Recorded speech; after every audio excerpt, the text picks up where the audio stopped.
But villains have been a kind of a theme in the NBA playoffs. I know you're not an NBA guy, so will you, I guess, indulge me a little bit? Can we talk a little NBA? Absolutely, for sure, especially when there's a little, roughhousing going on. That sounds like there was bother in the NBA. As Beans would say, there was a lot of bother in the NBA playoffs. The NBA playoffs this year, I have to say, have been intriguing, mostly in the Western Conference, but there has been sort of bother in a lot of different places. And I've noticed that there have been a lot of younger teams that have had a lot to say about the older teams that are in the league. And these are older, accomplished teams. And I'm going to bring this to a general place, but I want to catch you up on this. So I think the one that was in everybody's headspace last week was Draymond Green. I assume you're familiar with Draymond, and I assume you're familiar Yes. with the kind of player that he is. Yes. Yes. Yep, absolutely. Draymond's infamous. He's infamous not because of his play on the court. I mean, he's a great defensive basketball player. He's a four-time NBA champion. Can't take any of that away from him, but he's an agitator. He's the kind of guy that you have on your team to get in the head of other teams. And what comes along with that is volatile behavior at times. And there was an incident last week with the Sacramento Kings, who haven't made the playoffs since 2006. I want everybody to keep that in mind. And they have a very young player, Domantas Sabonis, who is the son of Arvydas Sabonis from way back in the day. And there was sort of an incident where Draymond was coming down. Sabonis was on the floor. It looked like Sabonis grabbed his ankle. It also looked like Draymond intentionally stomped on him to try to get out of it. I've watched the video a lot. It seems like they both did something stupid. They both should have been out of the game. Draymond ends up getting suspended. And there was a lot of talk about whether he's run his course, whether that kind of behavior is costing them more victories than he's actually worth. And I wanted to ask you about that. And I think that's the larger discussion is you as a coach knew you had guys that could be the agitators. You kind of wanted that. You need a guy or a kid who can get a little bit under the skin of your opponent. You want to get in their head. Is there a line to be drawn as far as how much you're willing to take? Like, does Draymond get a pass because they've won 4 NBA titles, or does it not matter to you? Well, I think you hope that that person has some self-control and knows where that line in the sand is between, creating a competitive advantage through getting under the skin of the other team and creating some mental mishaps because they're too concerned about this guy um, taking shots at them. So you'd hope they could establish some sort of a clear line between that, and then when it starts hurting your own team. That being said, I've coached several kids back in the day where they were pretty rogue, man, and, like, in one sense, it's what made them great, and because they usually played the game pretty hard in a certain way, but you had to take the other side of that with it, and sometimes it didn't turn out too well. You might have had a great play, maybe they came up and made some huge tackle for loss, because they're super ultra aggressive, but then they get up and punch the guy in the face, and now it's a 15-yard penalty. Um, so it's difficult for sure to manage that situation. I think that it just depends. I think there's certain coaches that maybe manage those personalities better than others. And I'm not completely aware of how much Draymond's antics have impacted the team as a whole to this point, but you would hope that winning is more important than his ego or whatever you want to call it. And it's a tough deal, man. It's tough. One guy that stuck out in my head when you started talking about agitators, he was a world class agitator, and that was remember Cortland Finnegan that played for the Titans? Yes. Oh my gosh, man. I remember one time when they were playing the Colts and he got it was Andre Johnson, I think, came to the Colts, I believe.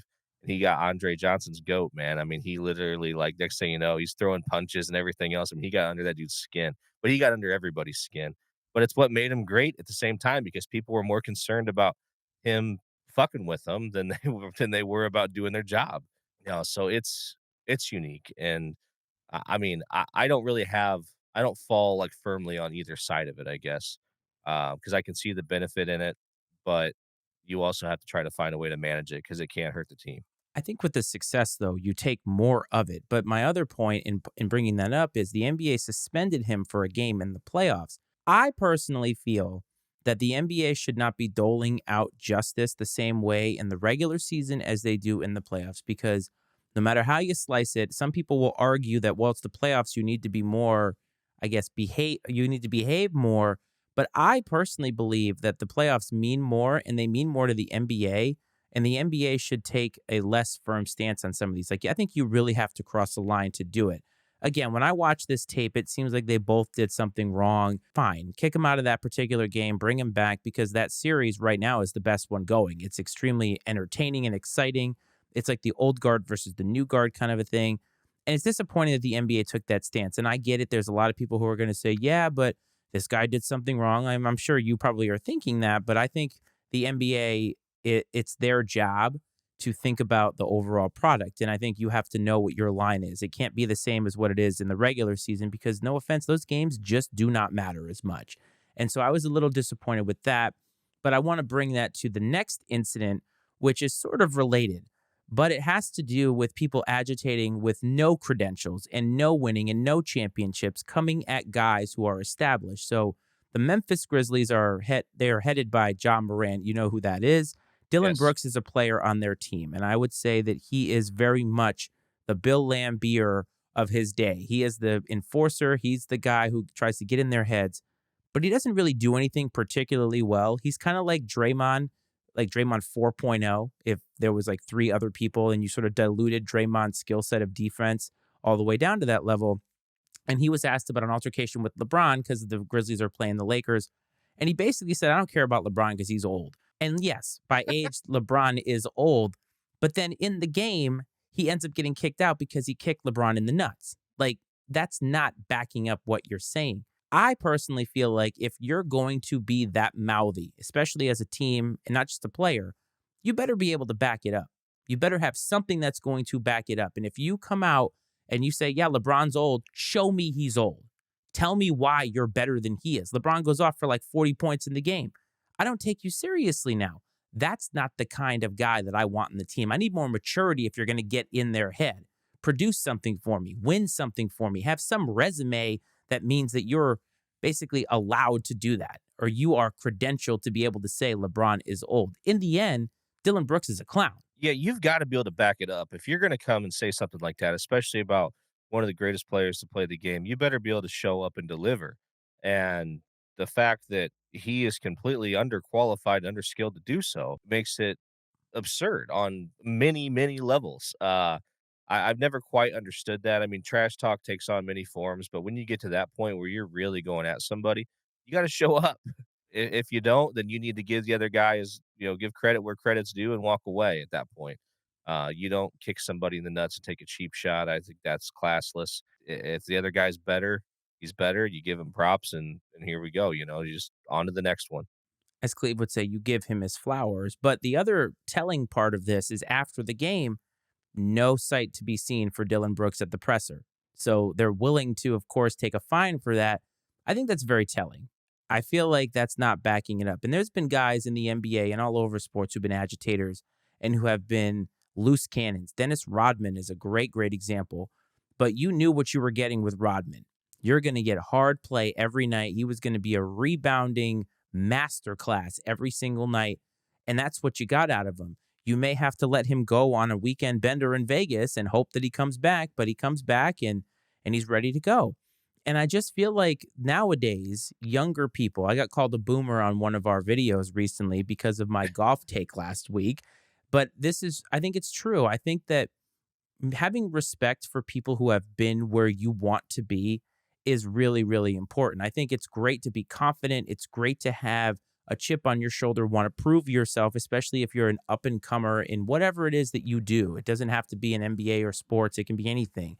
But I think if you come in with an unearned bravado and then don't back it up, don't expect people to take you seriously going forward. You need to back that up. And in this particular case, you have LeBron sitting there and being called old, and he's still one of the best players in the league. I just don't understand the headspace that these players are in where they're coming after these guys that are still performing at a high level. John Starks did it to Michael Jordan, and Michael Jordan gave it right back to him. And that's the way Michael Jordan was. If you did that to Michael, he was going to take it personally, as he said in The Last Dance. So you knew that's what you're going to get.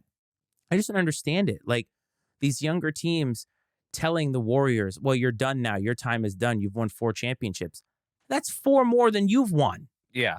And it's a generational thing, man, because when I worked, in a high school, I spent 4 years working in a high school and I was coaching and stuff, and when it came to, like, fights, there's not fights like there used to be fights when, like, you or I were in school, like, almost every single one was just people running their mouths, and then they'd run up behind you, punch you, and run away, like, I mean, that's what you those were the fights I saw. That it's just cowardice, and I think that I'm not condoning fighting, but if you have a problem with somebody to the point where you're gonna say certain things about them or make it physical, then it needs to be face to face, man to man, and you just whatever happens, you need to accept and own the consequences and the results. And there's just 0 sense of accountability amongst some of the younger generation these days, and I sound old as shit saying something like that, but it's it's true though. There's a huge lack of ability to handle any sort of adversity at all. And the way it usually is handled is with things like we saw with, kicking LeBron in the nuts because you can't beat him where it matters. Like, I mean, I don't know. It's frustrating. I don't know that it's something that's going to go away anytime soon. It'll probably get a little bit worse, but at the same time, like I've said many times, these guys, and this can even apply back to the sports gambling conversation. These guys are not pillars of character and morality, and we need to stop thinking of them as if they are. Uh, they are flawed human beings, and at the same time, though, man, they are playing a highly competitive game. Their job, their well being depends on the success they have on the field, on the floor, wherever it is. And when you get out there with other people who are fighting for the same thing you're fighting for, emotions are going to run high. Things are probably going to get a little physical once in a while. I mean, very similar to what we talked about last week with Angel Reese and Caitlin Clark. I mean, some of I have tolerance for some of it, but like the kick in the nuts is that's kind of low. This is the oldest the show has ever been, so congrats to us for aging Yeah. precipitously in the last Yes. 10 minutes. But the other thing I try to do as I get older, because I recognize this with my parents and you see older people, they have a hard time changing their perspective. These narratives that have existed in their head for however long they've existed, they sort of stick there. And it's hard to get them to pivot a little bit to something more progressive. And I think people hear progressive and they think it's woke or whatever buzzword you want to use for it, but it really is about thinking about the younger generation and trying to be more adaptive to things that are happening.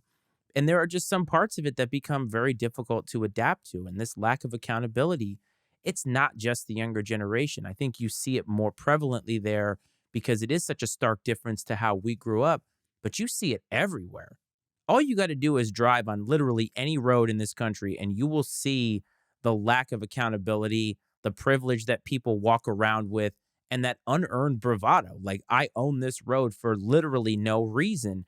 And I just think it's funny to watch it happen in sports where you have these young guys. Caitlin Clark and Angel Reese, they backed up their words. One's a champion, the other one could have been a champion, was the best player in college basically all year long. They backed it up. Guys that trash talk a lot, I find that they generally don't back it up. Like, not many of the greatest players are the best trash talkers. Larry Bird's probably the only guy that I can think of who is elite in both. And nowadays, I just find that these players, like the Memphis Grizzlies, are a great team. They're exciting to watch, but they also have done nothing. You've won nothing. As Cleveland, I always say, do it in the regular season. And once you do it there, do it in the playoffs. Do like earn something, win something. The currency of the championship means something. You can have it. And some of these players just do not have it. Draymond Green, for everything that he is bad for the Warriors, he embraces this. He embraces who he is. And guess what? They have 4 championships out of it. So I am never going to complain about that because that's the goal. No matter how you get there, that's the goal.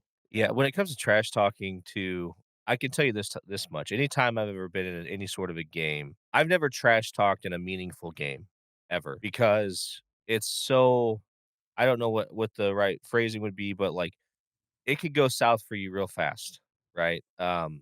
And there's just no point in it. There's nothing to gain from it in most cases, unless you are, like you said, you're a world class elite trash talker and you've got the chops to back it up. I had a coach that always used to say, walk silent, but carry a big stick, and I think that I kind of would rather just keep my mouth shut and beat you where it counts, right? On the scoreboard and let your play and your performance do the talking in most cases.